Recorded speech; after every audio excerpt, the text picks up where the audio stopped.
Leka gye baleka mukwano, gye baleka emirimu. Saba kumpa ku magezi eri abawuliriza mukwano mbonyeebonye ekimala. Naye nafumbirwa omusajja. Nali mwana mutondoza nalina emyaka 22. Nali nkola wa taata wange nga nkola ne taata wange akiwulira. Kati we yandabira. Mukundaba nakola ki? Nasikiriza okukola nga manyi musajja mukulu kuba yalina emyaka 45 nga nina emyaka 22. Nenzikiriza nga manyi nti muntu mukulu ebirowoozo bya kikulu. Namugamba nti alina omukyalo okiwulira. Naye nakizuula luvannyuma ng'alina abakyala 3 nga nze ndi wakuna nga ate yagamba alina omukyalo omu yekka kiwulira Becky.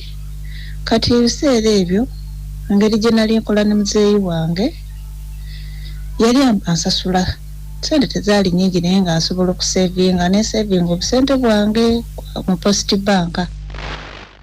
Ebiseera ebyo weyankwanira ndowooza nayinawo ku akawunti yange nali mpezaawo emitwalo 98. Naye mukwano obuzibu bwenfunye kuva namufuna bwe nti emikisa gyange gyonna gyafiira ddala sikyalina kyenkola nekitambula buli kyenkola kifa ekiwulira. Obusente obwo nali mpulaninga bukola ki kugula kapoloti kange ebiseera ebyo byalimu nga ofuna poloti y'emitwalo 8 kakadde okiwulira.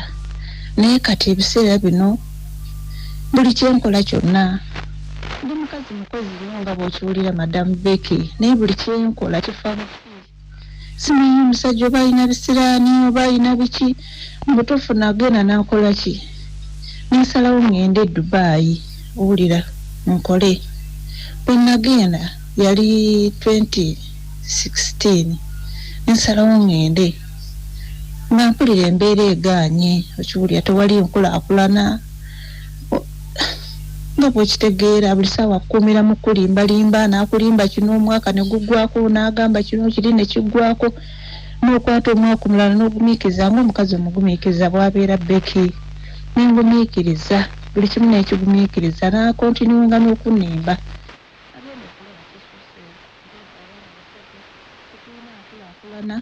Alaga tubeera mu nsigo buli ssaawa muntu yeefuula nti wavunanyizibwa naye ng'ate yakola bya kyana kito okiwulira Madamu Becky.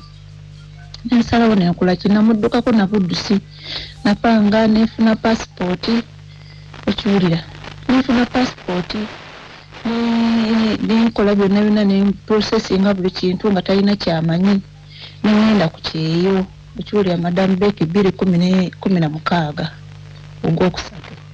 Bwe nagenda nimbanga nina obuvunanyizibwa bw'abaana bange njagala basome okiwulira kuba nabaleka awo buli sinimbalekera ba neighbor okiwulira nga njogedde ne neighbor era neighbor yamukubira namugamba abaana bakoze eki babalese wano bokka nga nze maze n'okugenda nga ndaba embeera egaanye Madamu Becky nga njagala tubeere mu mbeera ennungi n'abaana bange.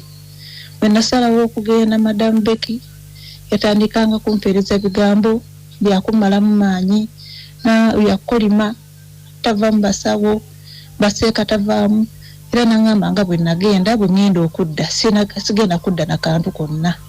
Madamu Becky nagenda nenkola emyaka 3 naye nga nkolerera bukoleezi baana school fees mwana gwe okiwulira.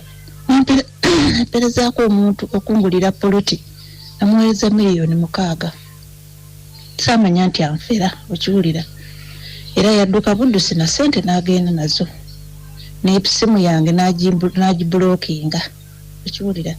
Ebyo nembyesonyiwa nenziramu nenkola okiwulira naye nga buli kyenkola school fees ng'omwami asanyuka nnyo okulaba nga ki school fees sente zigenda bugenzi nnyo ku baana be zigenda ku baana nga sirina kye neekoledde. Natuuka n'okuŋŋamba mbu simanyi bwe naafuna omusajja omulala sijja funa musajja mulala yenna nga ye akyali mulamu wakiri ajja kunzita n'omusajja amutte nangamba nja kubonaabona paka okujjako nga nsigadde nkyali naye naye ng'okubeera naye tetulina nkulaakulana yonna.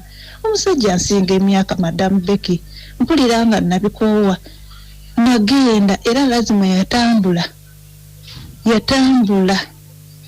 ebintu byonna ne bigootaana nga bwe nagenda bwe navaayo Madamu Becky omanyi okudda n'obukadde just 3 bukka obukadde 3 era sente kumpi zonna tuziridde zonna kalantini eno yonna zonna eziridde n'omusajja nze simanyi wannaye nsaba kunyamba Madamu Becky nsaba neetawulizeeko omusajja ono mbabuulire wampulira nga yasiba emikisa gyange gyonna siyina mirembe buli kyenkola kifa bufi kati simanyi kyakola mukwano byebyo nno mwana wa maama ebivudde eri omuwuliriza waffe nakiki kyayitamu nkwetaaza ekintu kimu magezi kigosobola okumuwa asenvule aveeko waali yeeyongerereko awalala eddobo lyenkwetaaza nga bulijjo okwogera kuba kwaffe okukola kuba kukwo nkwebaza olw'okubeera omuwuliriza omulungi omuteesa omulungi omulungamya omulungi owa Beats FM ekintabuli ky'omuziki gwe kkalira